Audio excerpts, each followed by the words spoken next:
Hello friends, welcome to our channel all in one Telugu to English. తెలుగులో నువ్వు ఎందుకు ఏడుస్తున్నావు? అతను అక్కడికి ఎందుకు వెళ్ళాడు? ఆమె ఎందుకు రాలేదు? వాళ్ళెందుకు నవ్వుతున్నారు?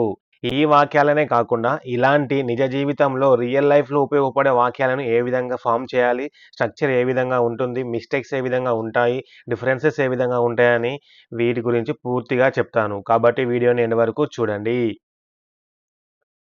నువ్వెందుకు ఏడుస్తున్నావు? Why you crying? అతనక్కడికి ఎందుకు వెళ్ళాడు? Why he went there? ఆమె ఎందుకు రాలేదు? Why she not came? వాళ్ళెందుకు నవ్వుతున్నారు? Why they laughing? మీరు ఈ విధంగా చెప్తున్నారా? ఈ విధంగా చెప్తే మీరు గ్రామర్ తప్పు చేస్తున్నట్టే. ఈ వీడియో చివరి వరకు చూస్తే వై అంటే ఎందుకు అనే స్ట్రక్చర్ పూర్తిగా క్లియర్ అవుతుంది. కాబట్టి వీడియోని ఎక్కడ స్కిప్ చేయకుండా ఎండ్ వరకు చూడండి. డౌట్స్ ఉంటే కామెంట్ సెక్షన్‌లో కామెంట్ చేయండి. Very common mistakes. కామన్‌గా అందరూ చేసే మిస్టేక్స్ ఏ విధంగా ఉంటాయి? ఇప్పటి వరకు మనం చెప్పుకున్నాం గదా! వాటిని పూర్తిగా ఎక్స్‌ప్లెయిన్ చేస్తాను. Why you crying? నువ్వెందుకు ఏడుస్తున్నావు? ఈ విధంగా చెప్తే ఈ సెంటెన్స్ రాంగ్ అవుతుంది. ఎందుకు? ప్రస్తుతం జరుగుతున్న పని. ఎందుకు ఏడుస్తున్నావు అన్నాము. కాబట్టి ప్రస్తుతం జరుగుతుంది. ఈ సబ్జెక్ట్ ఏంటి? యూ. సబ్జెక్ట్‌కి ముందు ఖచ్చితంగా ఏముండాలి? హెల్పింగ్ వర్బ్ ఉండాలి. హెల్పింగ్ వర్బ్ ఏంటి? ఆర్ అని రావాలి. ఇక్కడ వచ్చిందా? రాలేదు. అందుకనే ఈ sentence wrong. Why are you crying? ఈ విధంగా చెప్తే ఈ సెంటెన్స్ కరెక్ట్ అవుతుంది. నెక్స్ట్ సెంటెన్స్ ఎందుకు రాంగో తెలుసుకుందాం. Why he went there? అతనక్కడికి ఎందుకు వెళ్ళాడు? గతంలో జరిగిన పని గురించి అడిగేటప్పుడు అంటే ఎందుకు వెళ్ళాడు అని అడిగాము. అంటే ఆల్రెడీ జరిగిపోయింది. గతంలో జరిగిన పని గురించి అడిగేటప్పుడు డిడ్ రావాలి. ఇక్కడ డిడ్ వచ్చిందా? రాలేదు. డిడ్ వాడినప్పుడు వర్బ్ ఎప్పుడు మొదటి రూపంలో ఉండాలి. అంటే వి1 గో అని రావాలి. వెంట్ అని వాడకూడదు. వై హి వెంట్ దేర్ అన్నాము. అందుకనే wrong. Why did he go there అనాలి. Why did he go there? ఈ విధంగా అడిగితే correct. Next. Why she not came? ఆమె ఎందుకు రాలేదు? నార్మల్‌గా చూస్తే ఇది కరెక్టే గదా అనిపిస్తుంది. కానీ గ్రామర్ వైస్‌గా చూస్తే రాంగ్. ఎందుకంటే ఇది నెగెటివ్ ప్రశ్న. జరగని పని. ఆమె ఎందుకు రాలేదు? ఆమె రాలేదు. అది జరగలేదు గదా! అందుకని గతంలో ఒక పని ఎందుకు జరగలేదు అని అడగడానికి డిడ్ నాట్ అంటే డిడెంట్ వాడాలి. కేమ్ రాకూడదు. కమ్ అని రావాలి. Why didn't she come? Why didn't she come? Why she not came అనకూడదు. వై డిడెంట్ షీ కమ్ అని అనాలి. నెక్స్ట్. Why they laughing? వాళ్ళు ఎందుకు నవ్వుతున్నారు? ఈ విధంగా చెప్తే ఈ సెంటెన్స్ కూడా రాంగ్ అవుతుంది. ఎందుకు? ఇక్కడ కూడా దే అనే సబ్జెక్ట్‌కి ముందు హెల్పింగ్ వర్బ్ ఆర్ అని మిస్ అయింది. కాబట్టి ఈ sentence wrong. Why are they laughing? వాళ్ళు ఎందుకు నవ్వుతున్నారు? ఈ విధంగా చెప్తేనే ఈ సెంటెన్స్ కరెక్ట్ అవుతుంది. నువ్వెందుకు ఏడుస్తున్నావు? అతనక్కడికి ఎందుకు వెళ్ళాడు? ఆమె ఎందుకు రాలేదు? వాళ్ళు ఎందుకు నవ్వుతున్నారు? ఈ సెంటెన్స్‌ని మిస్టేక్స్ ఏ విధంగా ఉన్నాయి? కరెక్ట్ చెప్పడం ఎలా అని తెలుసుకున్నారు. కానీ ఇలా ఎందుకు, ఎందుకు, ఎందుకు ప్రతి సెంటెన్స్‌లో ఎందుకు అని ఉంది గదా! ఇలా వచ్చినప్పుడు ఒక పని జరగడానికి గల కారణం ఎందుకు అని అడగటానికి ఇంగ్లీష్‌లో కరెక్ట్ స్ట్రక్చర్ వై ఎందుకు అని ఉపయోగిస్తాము. దీని గురించి ఇప్పుడు పూర్తిగా తెలుసుకుందాం. సెంటెన్స్ ఎలా ఫార్మ్ చేయాలి? సెంటెన్స్ ఏ విధంగా ఉంటుంది? Structure why plus helping verb. Helping verb ఏమొస్తాయి? డూ, డస్, డిడ్ లేదా ఈజ్, ఆర్, యామ్ ఈ విధంగా వస్తాయి. Plus subject plus verb. Structure అనేది ఈ విధంగా ఉంటుంది. అతను ఎందుకు వచ్చాడు? అతను వచ్చాడు. ఎందుకు వచ్చాడని రీజన్ అడుగుతున్నాము. Why did he come? Why did he come? అతను ఎందుకు వచ్చాడు? సబ్జెక్ట్ ఏముంది? హి ఉంది. వర్బ్ ఏముంది? కమ్ ఉంది.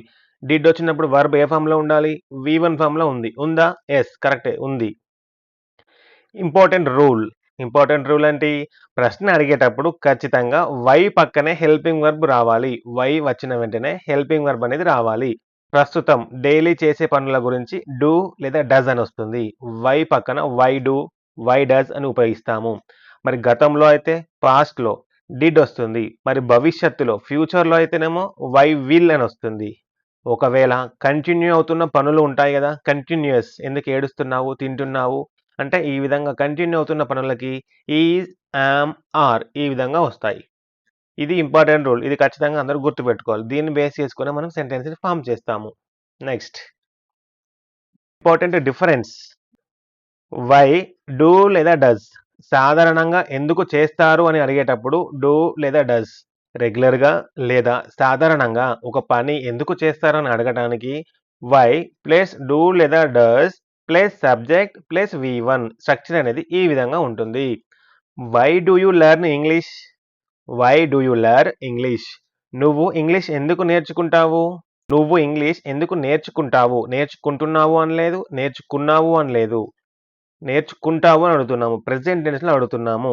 కాబట్టి ఇక్కడ హెల్పింగ్ వర్బ్ ఏముంది? Do. Subject you. Verb V one learn. Why did అనొస్తే ఎందుకు చేశారు? డిడ్ ఎప్పుడు ఉపయోగిస్తాము? గతంలో ఉపయోగిస్తాము. కాబట్టి గతంలో ఒక పని ఎందుకు చేశారు అని అడగటానికి why did subject V one. Why plus did subject V one. Why did you call me? Why did you call me? నువ్వు నాకు ఎందుకు కాల్ చేశావు? నువ్వు నాకు ఎందుకు కాల్ చేశావు? Why did you call me? Subject ఏంటి? You. Helping verb did. Verb V one call. ఈ విధంగా ఉంటుంది. నెక్స్ట్ ఇంకొకటి నేర్చుకుందాం. వై ఆర్ లేదా ఈజ్ అంటే ఎందుకు చేస్తున్నారు? ప్రస్తుతం జరుగుతుంది. ఎందుకు చేస్తున్నారు అని అడిగేటప్పుడు కళ్ళ ముందు జరుగుతున్న పని గురించి అడగటానికి స్ట్రక్చర్ వై ప్లస్ ఆర్ లేదా ఈజ్ ప్లస్ సబ్జెక్ట్ ప్లస్ వి4 అంటే ఏంటి? వి1 ప్లస్ ఐఎన్జి వి4 ఫామ్ ఇంగ్ ఫామ్ అంటారు. Why is he shouting? అతను ఎందుకు అరుస్తున్నాడు? Why is he shouting? అతను ఎందుకు అరుస్తున్నాడు? సబ్జెక్ట్ ఏంటి? He. Helping verb is. Verb ఏ ఫామ్ లో ఉంది? వి4 ఫామ్ లో ఉంది. V one plus I N G shout plus I N G shouting. ఈ విధంగా ఉంటుంది. నెక్స్ట్ వై డోంట్ లేదా డిడెంట్ నెగటివ్ ఎందుకు చేయలేదు అని అడగటానికి ఒక పని ఎందుకు చేయట్లేదు లేదా ఎందుకు చేయలేదు అని అడగటానికి why didn't you tell me? Why didn't you tell me? నువ్వు నాకు ఎందుకు చెప్పలేదు? గతంలో జరిగింది. నువ్వు నాకు ఎందుకు చెప్పలేదు? How to answer. వైకి సమాధానం ఎలా చెప్పాలి? ఎన్ని పద్ధతుల్లో చెప్పాలో నేర్చుకున్నారు. ఇంపార్టెంట్ రూల్ ఏంటో నేర్చుకున్నారు. ఇప్పుడు ఆన్సర్ ఏ విధంగా చెప్పాలి? ఎందుకు అని అడిగినప్పుడు మనం సమాధానం 3 రకాలుగా చెప్పొచ్చు. అవేంటి? బికాజ్ ఎందుకంటే అని చెప్తాము. కారణం వివరంగా చెప్పడానికి ఏదైనా మిమ్మల్ని అడిగినప్పుడు దానికి కారణం వివరంగా ఎక్స్‌ప్లెయిన్ చేయడానికి బికాజ్ ఐ యామ్ బిజీ ఎందుకంటే నేను పనిలో ఉన్నాను. ఎందుకంటే నేను బిజీగా ఉన్నాను. బికాజ్ ఇట్ ఈజ్ రెయినింగ్ ఎందుకంటే వర్షం పడుతుంది. నువ్వెందుకు రాలేదు అని ఎవరైనా మిమ్మల్ని అడిగారనుకోండి. బికాజ్ ఇట్ ఈజ్ రెయినింగ్ అని వర్షం పడుతుంది కాబట్టి నేను రాలేకపోయాను. ఎందుకంటే వర్షం పడుతుంది అని ఈ విధంగా చెప్పాలి. 2 ప్లస్ వి1 2 వచ్చినప్పుడు ఇక్కడ వర్బ్ అనేది వి1 ఫామ్‌లో ఉపయోగించాలి. ఒక పని చేయడానికి అంటే పర్పస్ ఆ పని యొక్క పర్పస్ చెప్పడానికి. దేనికోసం? టు బై ఏ బుక్ కొనడానికి, పుస్తకం కొనడానికి. టు మీట్ మై ఫ్రెండ్ నా ఫ్రెండ్‌ని కలవడానికి. ఈ ఆన్సర్ ఎప్పుడు చెప్తారు? Why did you go there? మీరు అక్కడికి ఎందుకు వెళ్లారు అంటే టు బై ఏ బుక్ లేదా టు మీట్ మై ఫ్రెండ్ ఈ విధంగా ప్రశ్న అడిగినప్పుడు ఈ విధంగా ఆన్సర్ చెప్పాలి. నెక్స్ట్ ఫర్ ప్లస్ నౌన్ ఒకదాని కోసం ఏదైనా ఒకదాని కోసం వెళ్ళినప్పుడు for plus noun. For money డబ్బు కోసం. ఫర్ మై ప్రాజెక్ట్ నా ప్రాజెక్ట్ కోసం. ఇది నేను ప్రాక్టీస్ సెంటెన్సెస్ ప్రశ్నలు మరియు సమాధానాలు వీడియో చేస్తాను. అప్పుడు మీకు ఇంకా పర్ఫెక్ట్‌గా క్లియర్ అవుతుంది. ఇది లెసన్ కాబట్టి నేర్చుకోండి, గుర్తుపెట్టుకోండి. వై ప్రాక్టీస్ సెంటెన్సెస్ మీరు కూడా నాతో పాటుగా చెప్పండి. అప్పుడే మీకు ఈజీగా అర్థమవుతుంది. ఈజీగా గుర్తుంటుంది. నెక్స్ట్ ఈ వాక్యాలు ఐ అనే సబ్జెక్ట్‌తో చెప్తున్నాను. నేను ఎందుకు భయపడాలి? Why should I fear? Why should I fear? నేను ఎందుకు భయపడాలి? నేనిక్కడ ఎందుకు ఉన్నాను? Why am I here? నేనిక్కడ ఎందుకు ఉన్నాను? Why am I here? నేనెందుకు ఆ పని చేయాలి? Why should I do that work? నేనెందుకు ఆ పని చేయాలి? Why should I do that work? ఐతో అయిపోయింది. ఇప్పుడు యూ. యూ అంటే నువ్వు లేదా మీరు. నువ్వు ఎందుకు ఆలస్యంగా వచ్చావు? Why are you late?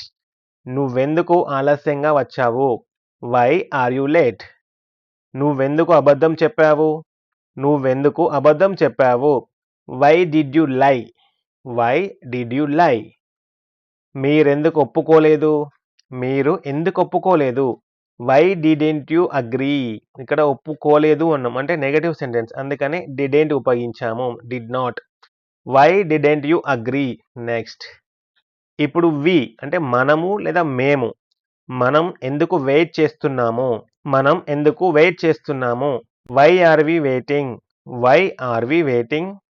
మనం అక్కడికి ఎందుకు వెళ్ళాలి? మనం అక్కడికి ఎందుకు వెళ్ళాలి? Why should we go there? Why should we go there? మేమెందుకు ఫీజు కట్టాలి? మేమెందుకు ఫీజు కట్టాలి? Why do we have to pay the fee? Why do we have to pay the fee? మేమెందుకు ఫీజు కట్టాలి? నెక్స్ట్. దే వారు లేదా వాళ్ళు. వాళ్ళు ఎందుకు గొడవ పడుతున్నారు? వాళ్ళు ఎందుకు గొడవ పడుతున్నారు? Why are they fighting?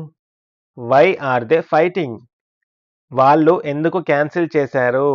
ఏదైనా ఆర్డర్ క్యాన్సిల్ చేస్తే వాళ్ళు ఎందుకు క్యాన్సిల్ చేశారు? Why did they cancel? Why did they cancel? వారు ఎందుకు నమ్మరు? వారు ఎందుకు నమ్మరు? Why don't they believe? Why don't they believe? He అతను లేదా వాడు. అతనెందుకు రిజైన్ చేశాడు? అతను ఎందుకు రిజైన్ చేశాడు? Why did he resign? Why did he resign? వాడు ఎందుకు కోపంగా ఉన్నాడు? అతను ఎందుకు కోపంగా ఉన్నాడు? Why is he angry? Why is he angry? అతను ఎందుకు ఏడుస్తున్నాడు? అతను ఎందుకు ఏడుస్తున్నాడు? Why is he crying? Why is he crying? Next.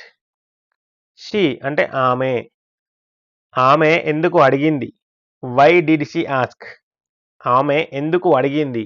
Why did she ask? ఆమె ఎందుకు సైలెంట్గా ఉంది? ఆమె ఎందుకు సైలెంట్గా ఉంది? Why is she silent? Why is she silent? ఆమె ఎందుకు సైలెంట్గా ఉంది? ఆమె ఎందుకు బాధపడుతోంది? ఆమె ఎందుకు బాధపడుతోంది? Why is she feeling sad? Why is she feeling sad? బాధపడుతుంది అన్నాము అంటే ఇంకా జరుగుతుంది కాబట్టి V4 form feel plus I N G feeling. ఈ విధంగా కంటిన్యూస్ టెన్స్ లో ఫీలింగ్ అని ఉపయోగించాలి. Why is she feeling sad? ఆమె ఎందుకు బాధపడుతోంది? నెక్స్ట్. ఇట్ ఇది లేదా అది అంటే జంతువులు, వాతావరణం లేదా వస్తువుల కోసం ఇలాంటి సందర్భాలలో ఇట్ అని ఉపయోగిస్తాము. ఇక్కడ మనం ఏం తీసుకున్నాము? కుక్క తీసుకున్నాము. ఎందుకు మరుగుతోంది అంటే ఆ కుక్క ఎందుకు మరుగుతోంది? Why is it barking? Why is it barking? వర్షం ఎందుకు పడుతోంది? Why is it raining? Why is it raining? వర్షం ఎందుకు పడుతోంది? ఆ మెషిన్ ఎందుకు ఆగిపోయింది? ఆ మెషిన్ ఎందుకు ఆగిపోయింది? Why did it stop? Why did it stop? Next. Any name ఏదైనా పేరు. ఉదాహరణకు రవి. రవి ఎందుకు రాలేదు? Why didn't Ravi come? Why didn't Ravi come? Ravi ఎందుకు రాలేదు? రవి జాబ్ ఎందుకు వదిలేశాడు? రవి జాబు ఎందుకు వదిలేశాడు? Why did Ravi quit the job? Why did the Ravi quit the job? Ravi ఎందుకు అలా మాట్లాడాడు? రవి ఎందుకు అలా మాట్లాడాడు? Why did Ravi speak like that? Why did Ravi speak like that? Next. జనరల్గా లేదా ఆబ్స్ట్రాక్ట్ అంటే సాధారణ విషయాలున్నప్పుడు ఆకాశం బ్లూ కలర్లో ఎందుకు ఉంటుంది? ఆకాశం బ్లూ కలర్లో ఎందుకు ఉంటుంది? ఆకాశం నీలం రంగులో ఎందుకు ఉంటుంది? Why is the sky blue? Why is the sky blue? ఈ విధంగా కూడా వై అనే స్ట్రక్చర్ని ఉపయోగించవచ్చు. ఈ వస్తువు అంత ఖరీదు ఎందుకు? ఈ వస్తువు అంత ఖరీదు ఎందుకు? Why is this item so expensive? Why is this item so expensive? ఈ వస్తువు అంత ఖరీదు ఎందుకు? ఇక్కడ ట్రాఫిక్ ఎందుకింత దారుణంగా ఉంది? ఇక్కడ ట్రాఫిక్ ఎందుకింత దారుణంగా ఉంది? Why is the traffic so bad here? Why is the traffic so bad here? Next. మీకోసం చిన్న హోంవర్క్ ఇస్తున్నాను. ఈరోజు మీరు నేర్చుకున్న వై అనే టాపిక్ మీద మీకున్న నాలెడ్జ్ని టెస్ట్ చేసుకోండి. కామెంట్స్లో వీటికి ఆన్సర్ రాయండి. టాస్క్ 1. ఈ సెంటెన్స్ని ఇంగ్లీష్లోకి ట్రాన్స్లేట్ చేయండి. నువ్వు ఆ సినిమా ఎందుకు చూశావు? నువ్వు ఆ సినిమా ఎందుకు చూశావు? పని అనేది ఆల్రెడీ జరిగిపోయింది. పాస్ట్ టెన్స్లో డిడ్ యూజ్ చేసి ఈ సెంటెన్స్ని ఇంగ్లీష్లోకి ట్రాన్స్లేట్ చేసి కామెంట్ చేయండి. తప్పుని సరిచేయండి. Why she is crying? Why she is crying? ఈ సెంటెన్స్లో తప్పు ఉంది. తప్పేంటో కనిపెట్టి కరెక్ట్ ఆన్సర్ని కామెంట్ సెక్షన్లో తెలియజేయండి. ఈ వీడియో మీకు నిజంగా హెల్ప్ అయితే ఒక లైక్ ఇవ్వండి. మీరు ఇంగ్లీష్ నేర్చుకోవాలనుకున్న మీ ఫ్రెండ్స్ అండ్ ఫ్యామిలీ గ్రూప్స్‌లో షేర్ చేయండి. ఇలాంటి డెప్త్ క్లాసుల కోసం వెంటనే సబ్స్క్రైబ్ చేసుకోండి. సబ్స్క్రైబ్ చేసుకొని హైప్ కూడా చేయండి. హైప్ చేయడం వలన అలాగే ఇంగ్లీష్ నేర్చుకుందాం అనుకునే వారికి ఈ వీడియో అనేది ఆటోమేటిక్‌గా రీచ్ అవుతుంది. కాబట్టి హైప్ చేసి సపోర్ట్ చేయండి. నెక్స్ట్ లెసన్ వేర్ ఎక్కడ లేదా ప్లేస్ అడగటం ఎలా? ఎక్కడ అని అడగటం ఎలా? నువ్వు ఎక్కడ ఉంటున్నావు? అతను ఎక్కడ పనిచేస్తున్నాడు? నా ఫోన్ ఎక్కడ పెట్టావు? మనం ఎక్కడ కలుద్దాం? ఈ విధంగా మరెన్నో రియల్ లైఫ్ సెంటెన్స్‌ని ఏ విధంగా ఫార్మ్ చేయాలి? మిస్టేక్స్ ఏ విధంగా ఉంటాయి? అన్నీ పూర్తిగా ఎక్స్‌ప్లెయిన్ చేస్తాను. కాబట్టి సబ్స్క్రైబ్ చేసుకోండి. Thank you for watching.